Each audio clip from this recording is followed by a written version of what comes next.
This lecture is about consent as it is used in the intentional torts. To understand this area of law, let's begin by making sure that we understand what we mean by consent. The consent issues come up primarily in the assault and battery intentional torts. Almost all the cases are about that. To understand it, let me imagine that I'm walking along the street, and you can imagine that there's kind of a zone of privacy about me that the public is willing to enforce, to protect. That is to say, if I'm walking along the street, people can't walk up and touch me if I don't want to be touched, or create the apprehension that I'm going to be touched. And so there's this kind of little zone of privacy, and people can't come in there unless I give them consent to do so. So the consent that we're talking about here is that consent, consenting someone to come into that zone of privacy and let me think that I'm going to be touched or actually make the contact. Now, if I am deceived and I give this consent because of some deception, my privacy has still not been invaded. I gave the consent.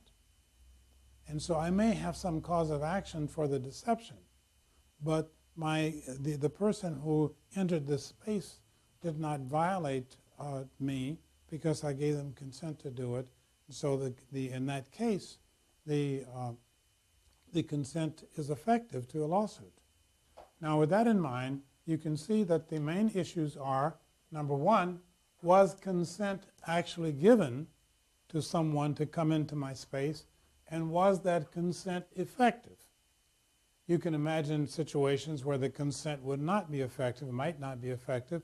Certain people don't have the power, the legal power to give consent for certain things.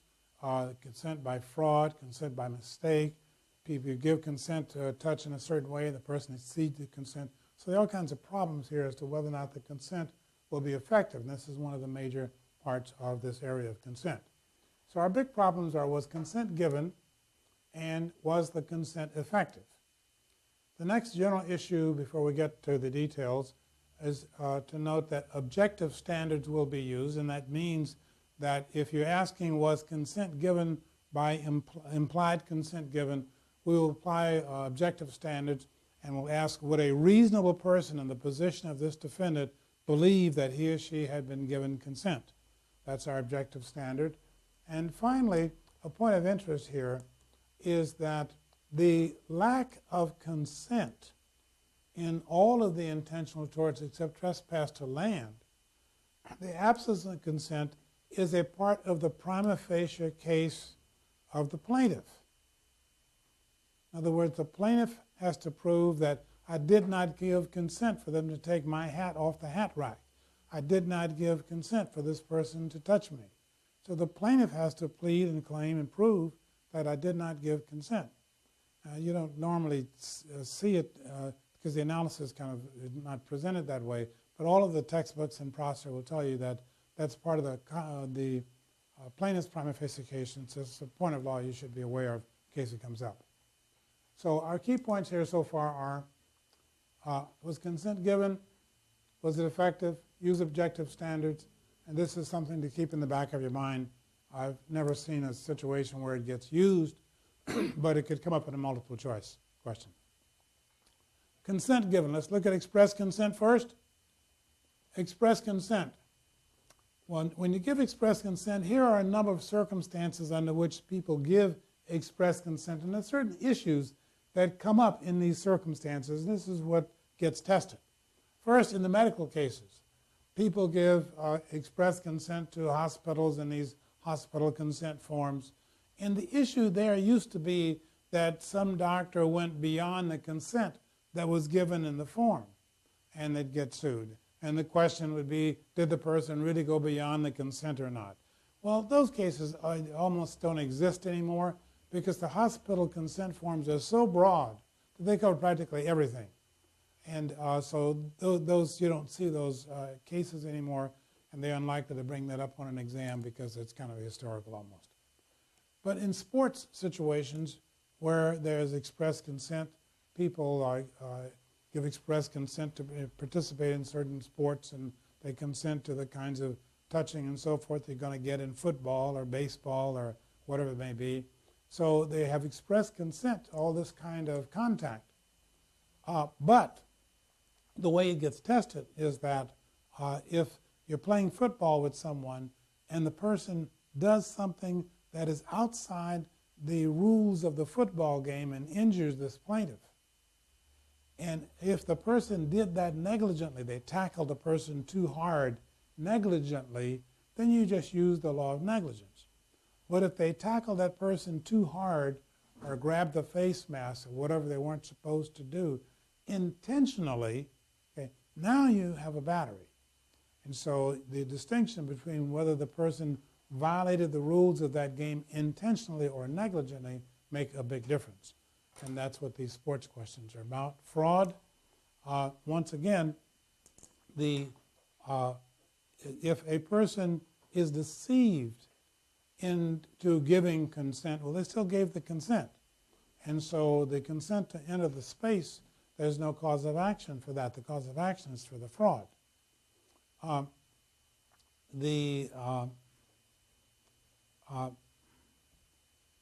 You can have, however, a situation where the person is defrauded about the very act itself. Not the reason that I got into the act, but defrauded about what act am I getting into. An example that's given in some of the textbooks is the example where it says you pay a male or female prostitute $100 and with a counterfeit $100 bill, and the person consents to the touch. Well, there's no battery or assault or battery because the consent was there even though it was obtained by fraud.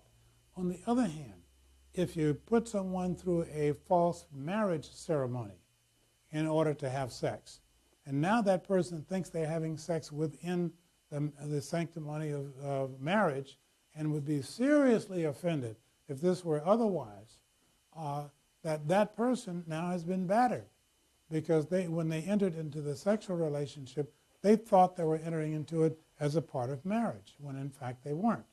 Okay, and so there's deception about what they're actually doing. Another example, that person offers someone a pizza, and one of the illustrations, you offer the person a pizza and the person accepts the pizza, but the pizza is poisoned.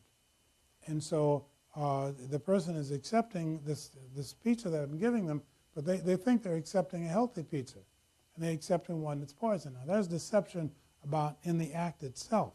Okay, now so the consent is ineffective when the deception is in the event itself. What are we actually doing?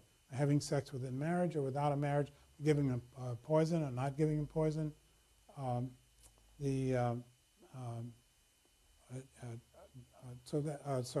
That's the fraud situation. Depends on, again, the summary is if the person was deceived into giving the consent, okay, well, the consent is still effective. But if the person was deceived as to what they are consenting to, okay, then the consent is not effective. The fraud vitiates consent. Consent to a criminal act, this comes up when people agree to do mutual combat, and each person has consented to engage in a criminal act. The majority view is that people cannot consent to violate the law, and therefore neither of their consents is valid, and each person, even though they agreed to the mutual combat, can sue the other one for assault and battery. The minority view is that the consent is effective. Some sources put this down as whether or not the consent is effective depends on whether or not the event involves a breach of the peace. And that has been a factor, but the minority view seems to be that simply yes and no. Some jurisdictions say you can consent to this criminal act and that prevents the civil cause of action. Others say you cannot, that even though these people agreed to mutual combat, that they can still sue each other. Mistake, again, just like fraud, if I gave my consent because of a mistake, the consent is still valid. But if you induced the mistake, then you've got fraud, and you've got the same situation where there is fraud, and apply the fraud rules. No capacity to consent. Minors and insane people do not have the capacity to consent. And finally, the protected classes. Sometimes, if you're a member of a protected class, you can't waive the right. For example, you work in a construction zone, and OSHA says that you got to wear a hard hat. Well, an employee working in that zone can't waive the right to a hard hat and say to the employer, "It's okay, you don't have a hard hat for me, but I don't care." Okay, you can't waive that right. So there's certain rights you really can't waive. And so when a person is a member of a protected class, and if they cannot waive the right and they try to waive it, then the waiver is ineffective, the consent is ineffective. So these are the kinds of issues that come up where there's express consent. Let's now look at the issues that come up with implied consent.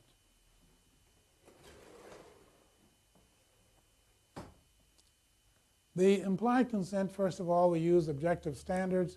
This means that we will ask the question, would a reasonable person in the position of this defendant have believed that he or she had consent to contact or to whatever it was? Objective standards. Please notice that even if the consent is not communicated to the actor, that is to say, I have subjectively actually consented to someone touching me, but I haven't told them, okay? And if they touch me without knowing that, they have not violated my space sense because I really had subjectively consented. And so Prosser points out that that I don't have to have announced my consent. If you can somehow or other prove that I have subjectively consented and the person touched me, and then I later on change my mind and try to claim assault, it doesn't work. And that's what this is about. Even if the consent is not communicated, if the person actually has consented, there's no assault or battery. You can consent by inaction. The classical example here is the boy says to the girl, "I'm going to kiss you." She sits there quietly, doesn't do anything, and then he kisses her. Well, she has consented by inaction in that case. By custom, if you had a custom in your community that the umbrellas which are left at the front door of a store, anyone who wants to can pick up and use one of those umbrellas, okay? Then that custom shows consent. By conduct, there's a famous case of this woman who was on board a ship coming into the United States and needed to be vaccinated. She didn't want to be vaccinated, but she held up her arm like this to the person doing the vaccination, and the court said that was consent by conduct. In the sports activities, one who voluntarily participates in a sport obviously consents to the kinds of contact that naturally come out within the rules of that sport. But again, if someone violates the rules negligently, you may have a cause of action in negligence. But to have a cause of action for assault, for intentional tort, you'd have to show that they intentionally violated the rules of the game and caused the assault or battery. And then finally, for medical emergency, when is there implied consent? In the case of medical emergency, that's on this board over here.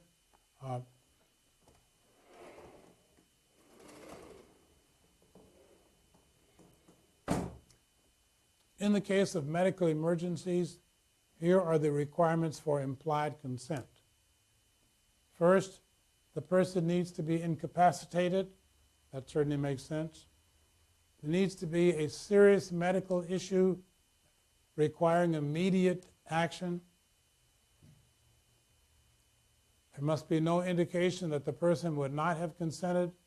For example, if the person is wearing a bracelet showing a certain religious objection to the procedure.